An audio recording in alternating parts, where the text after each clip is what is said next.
የሰው ልጅ በጣም ምስኪን መሆኑንና የሚያሳዝነኝ ከሆነበት ጠባዩ መካከል ክብር ፈላጊነቱ እንኳን እያለው የሌለውን ክብር ሁሉ ነው እኮ እንደገር ምንም ያልተማረው ሰውዬ አሁን ሊቅ ነህ ብንለው ደስታው ነው የሚሞተው ፍንቅልን የሚያደርገው እንዲሁ ምን አይነት በሽታ እንደሆነ ይገርመኛል እንዴው እና መቼስ ጌታ እዚህ ላይ ያስተማረ ምንድነው ክብርን መጠበቅ ሰው ክብር ባይኖረው ራሱ ክብር ልንሰጠው ይገባናል ነው ከዚያ በኋላ ጠበቃት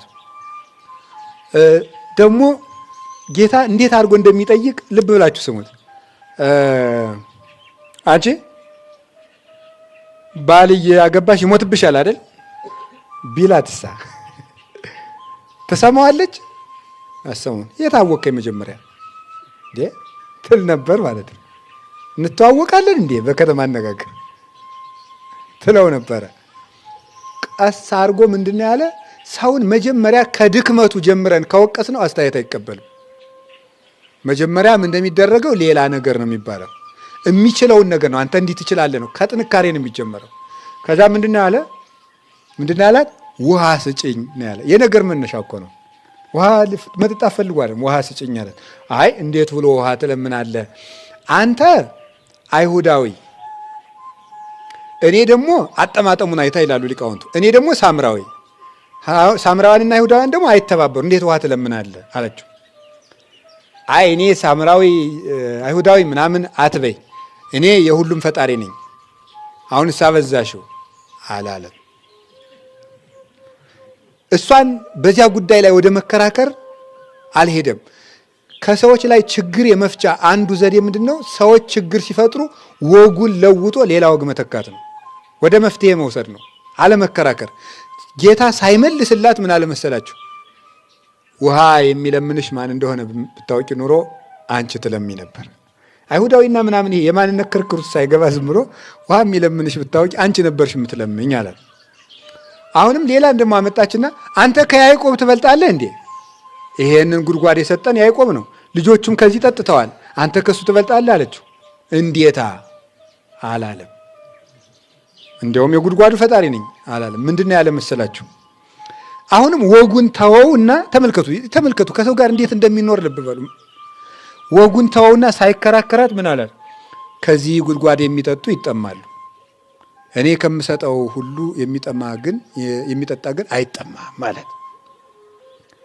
ሐሳቧን አሳደገው ቶሎ ብሎ አይ እንደው ገርማችኋል እኮ ጌታ የሚፈልገው ቶሎ ብሎ እኛን ለማዳን ነው እንጂ የክብር ክርክር ውስጥ አይደለም የሚገባው እኛ ሰዎች የማይመለሱ ለምን መስላችኋል ሰዎችን ከማነጽ ይልቅ ማሸማቀቅ ላይ መነቆር ላይ ማቁሰል ላይ ስለምናተኩር ነው እንደዚያ ባይሆን ኖሮ ሰዎች ይመለሱ ነበር ጌታ እንደዚህ አይላትም አይነቅፋትም ንግግሮቿን ያከብርላታል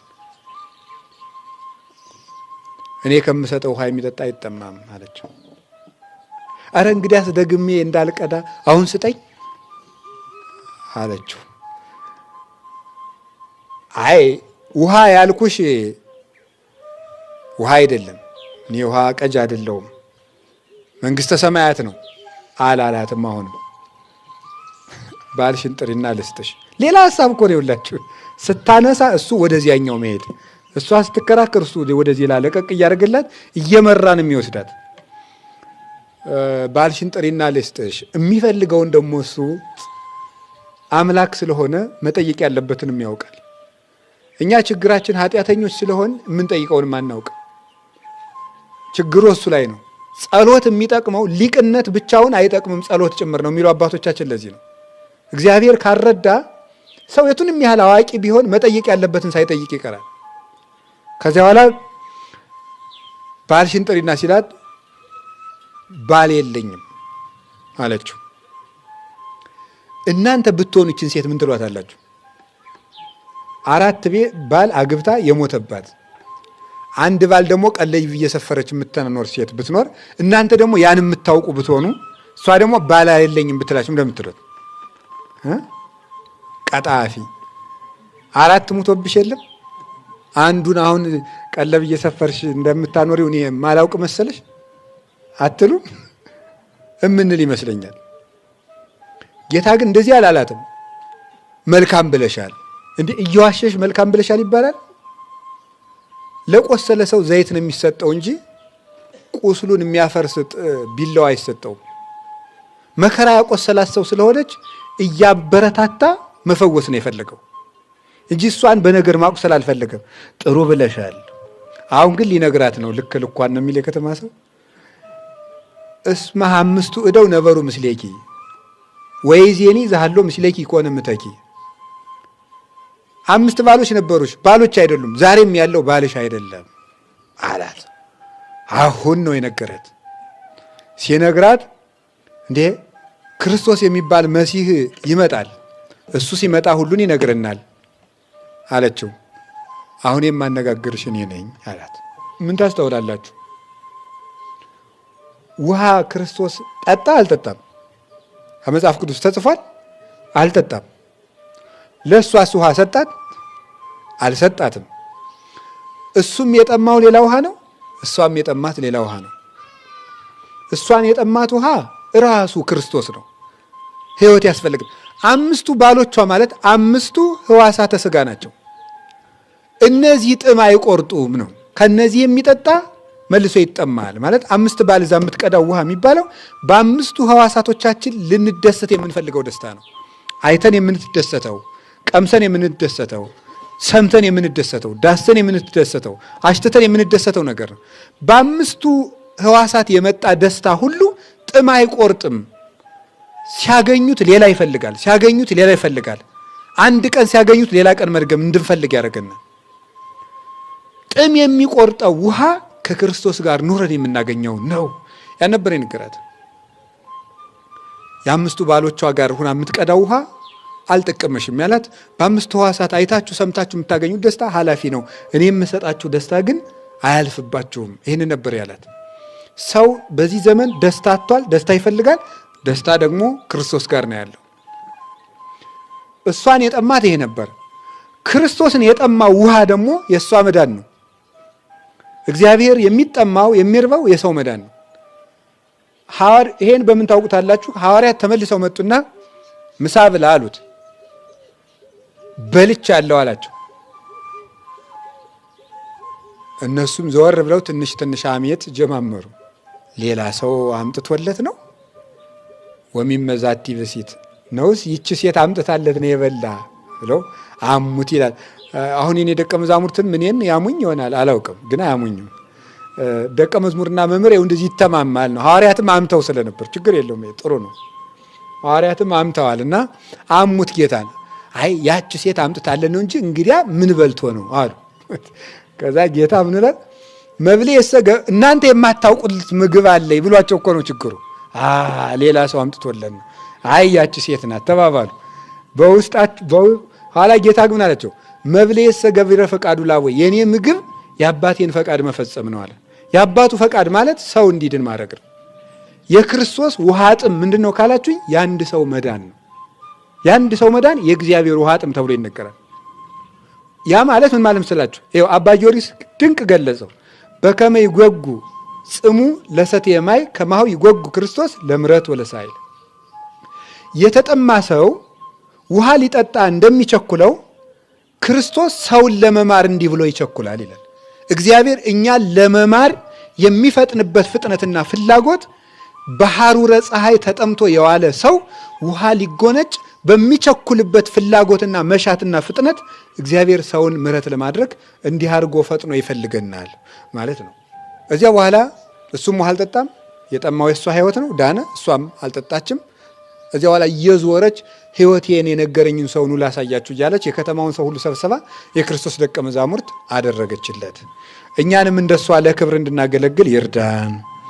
ብቻችን አንችልም ነው አይደል ርዕሳችን? ብቻችን አንችልም ነው። ያዕቆብ እስከሚመጣ ድረስ ድንጋዩን ማንሳት አንችልም ነው። ምን ማለት ይመስላችኋል? በሕይወታችን ያዕቆብ ማን ነው? ከክርስቶስ ተለይተን እኛም ብቻችን መኖር ምን አንልም ነው፣ አንችልም ነው መልእክቴ። ሌላ ሀሳብ የለውም።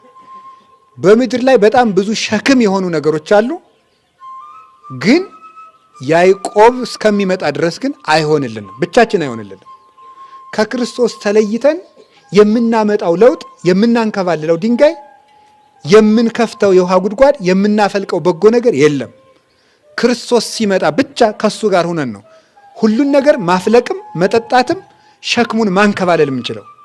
አሁን ቤተ ክርስቲያናችንም ሀገራችንም እኛም በግል ህይወታችን የተጫነን ብዙ ሸክም አለ።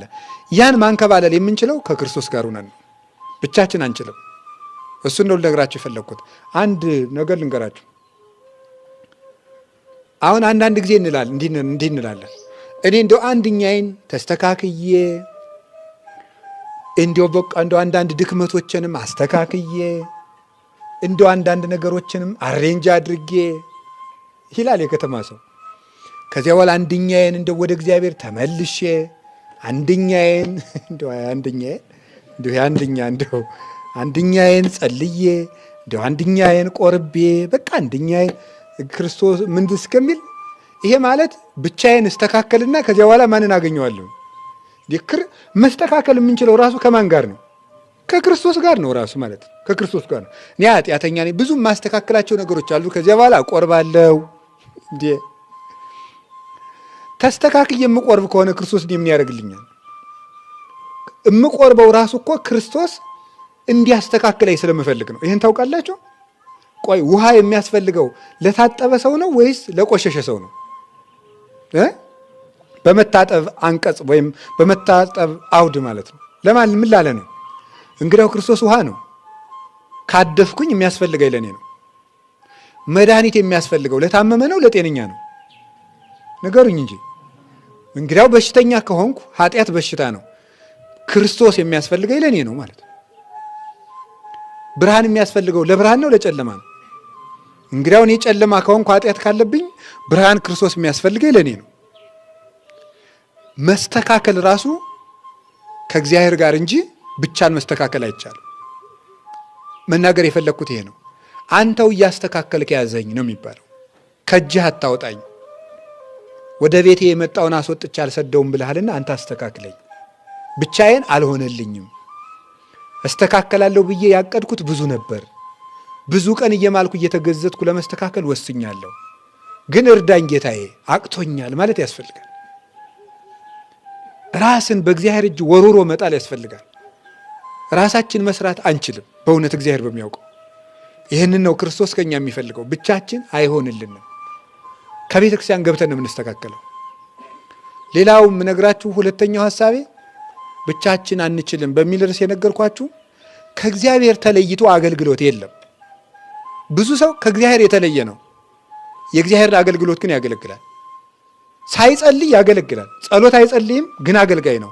ወይም አስተባባሪ ነው፣ ወይም የሆነ ነገር ኃላፊ ነው፣ ወይም የሆነ ነገር ነው ቤተ ክርስቲያን ውስጥ ግን አያገለግልም። ብቻችን ጠብ የምናደርገው ነገር የለም። ክርስቶስ ከሌለበት በአገልግሎት ውስጥ ለውጥ የለም። ስለዚህ ክርስቶስ ይዘን እናገለግል። ክርስቶስን ይዘን ለማገልገል አንደኛው ሕጉን በጠዋትም በማታም አንብቡ። እኔ እውነቴን ነው የምነግራችሁ። ሕጉን በጠዋትም በማታም አንብቡ። መጽሐፍ ቅዱስ አንብቡ። እግዚአብሔር ለሕዝቡ በመጽሐፍ ይናገራል ይላል። ሕጉን በጠዋትም በማታም ስናነብ እግዚአብሔር ከኛ ጋር ይሆናል። ሁለተኛ ቤተ ክርስቲያን ውስጥ ስንሆን እግዚአብሔር ከኛ ጋር ይሆናል። ቤተ ክርስቲያን ውስጥ 2-3 ነው በተሰበሰቡበት በመካከላቸው እገኛለሁ ስላለ በዚያ ይገኛል። ስንጸልይ እግዚአብሔር ይገኛል። ጸሎት ማለት ምን ማለት እንደሆነ ይገባችኋል አይደለም? ጸሎት ማለት ጸሎት ብሂል ተናግሮ ምስለ እግዚአብሔር፣ ጸሎት ማለት ከእግዚአብሔር ጋር መነጋገር ማለት ነው ይላል። ከእግዚአብሔር ጋር መነጋገር።